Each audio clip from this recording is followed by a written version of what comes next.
P started a business by investing a certain amount.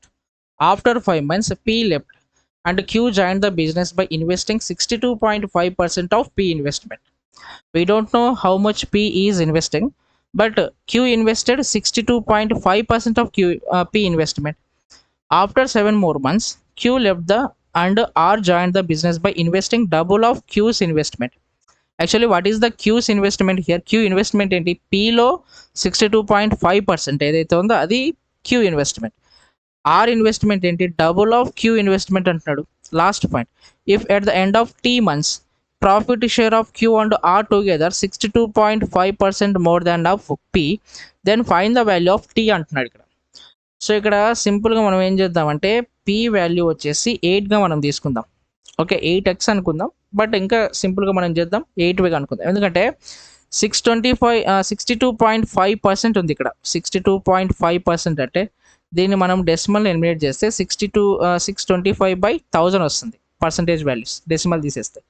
Into 8గా మనం తీసుకుంటే so 25 times 40 times 8తో successfully ఇది divide అవుతుంది. అందుకు సాటిస్ఫైయింగ్ వాల్యూ వచ్చేసి 8 తీసుకుందాం. పి వచ్చేసి 8x అనుకోండి, లేదంటే 8 అనుకోండి, జస్ట్ 8 అనుకుంటున్నాను నేను. So first P started the business with 8 rupees అనుకుంటున్నా ఇక్కడ. So investing a certain amount. After 5 months P left and Q join the business by investing 62.5% of P investment. అంటే టోటల్ ఎన్ని డేస్ ఉన్నాడు ఇక్కడ? పి వచ్చేసి 5 months ఉన్నాడు.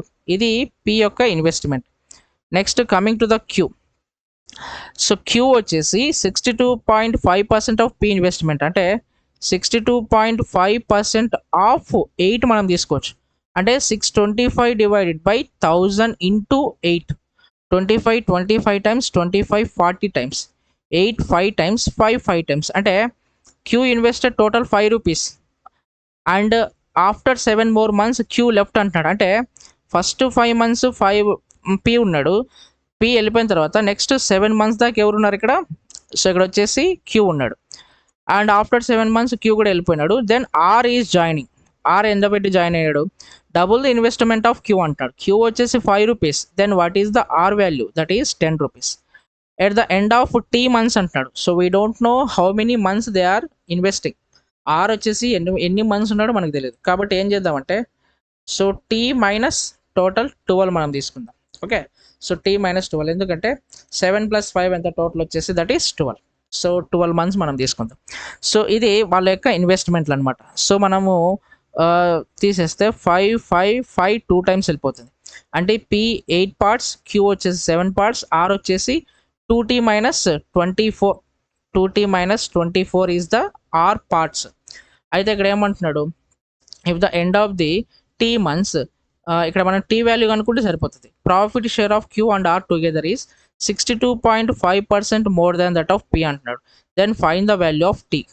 Okay, so find the value of T. So ఇక్కడ ఏమంటున్నాడు? ఇక్కడ total వచ్చేసి చూడండి ఒకసారి.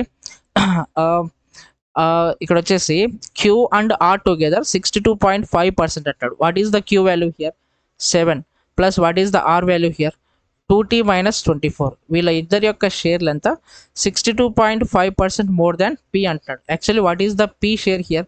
8 రూపీస్ ఇంటూ 62.5 అంటే సింపుల్గా ఏం చేయొచ్చు? 1. సో ఇక్కడ వచ్చేసి 100 ప్లస్ 62.5 అంటే టోటల్ ఎంత వస్తుంది ఇక్కడ? 162.5 divided by 100. Okay, 162.5 divided by 100.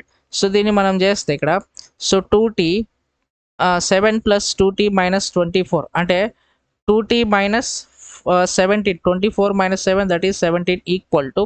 So ఇక్కడ మనం ఎంత తీసుకోవచ్చు? ఇక్కడ 2 4 టైమ్స్ 250 టైమ్స్ 225 టైమ్స్ 2 టైమ్స్ వెళ్ళిపోతుంది ఇక్కడ. సో ఇక్కడ వచ్చేసి మళ్ళీ మనకి ఇక్కడ 0.5 ఉంది కాబట్టి 250 తీసుకోవచ్చు ఇక్కడ. సో ఇక్కడ మనము 5 times 0 5 3 times and next 3 times వెళ్ళిపోతే మనకి 12 ఉంటుంది. 5 2 times 5 times again. So 225 times వెళ్ళిపోతుంది. సో 25 5 టైమ్స్ తీసేయచ్చు. 5 6 times 5 times finally 5 1 times 5 3 times. ఇక్కడ ఎంత వస్తుంది టోటల్? So that is 13.